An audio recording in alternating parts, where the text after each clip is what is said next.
12.9.1991. odigrala se bitka za Kostajnicu. 25.8.1991. u Kostajnicu je došao lično i penzionisani general JNA, odnosno hrvatski predsjednik Tuđman. Koje snage? Četničke snage. Četnici, otkuda, koliko ih ima? Tu ne znamo točno koliko ih ima, tu su još šumoviti kilogoviti predjeli koji su, imali smo još pokušaj prije na 3 dana, je bio pokušaj sa napisnog igračice, to se pokušalo sa nekada tu je minirana, ova strana je minirana. Koja su to sela srpska i koliko četnika može biti? Jesu domaći i strani? Da, to su domaći, pretežno su domaći četnici, najveća koncentracija četnika na ovoj strani je ovdje.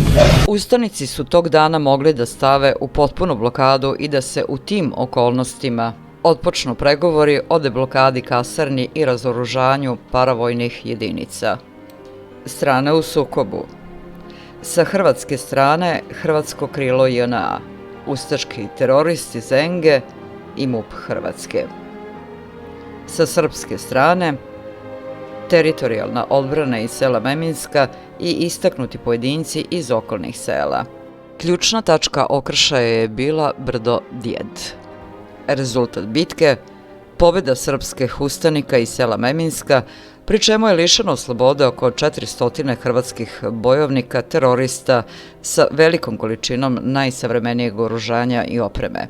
Mogao je to biti kraj oružanih sukoba i predstojeće tragedije, ali kovači rata su odlučili drugačije. Hrvatsko krilo JNA se preko noći presvuklo u NATO uniforme i suštinski postali deo tog saveza još u prvoj polovini 1991. godine.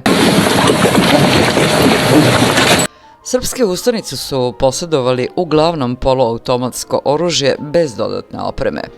Ipak, u borbenom okršaju došlo je do potpunog debakla hrvatskog krila JNA i ustaških terorista. Usledila je masovna predaja. Nakon lišavanja slobode najelitnijih pripadnika Franje Tuđmana, stečena je ogromna prednost u pregovorima, ali ona nije iskorišćena, već su zarobljeni teroristi pušteni na slobodu pre završnih borbi za deblokadu kasarne u Vukovaru. Osnovni cilj ustanika je ostvaren.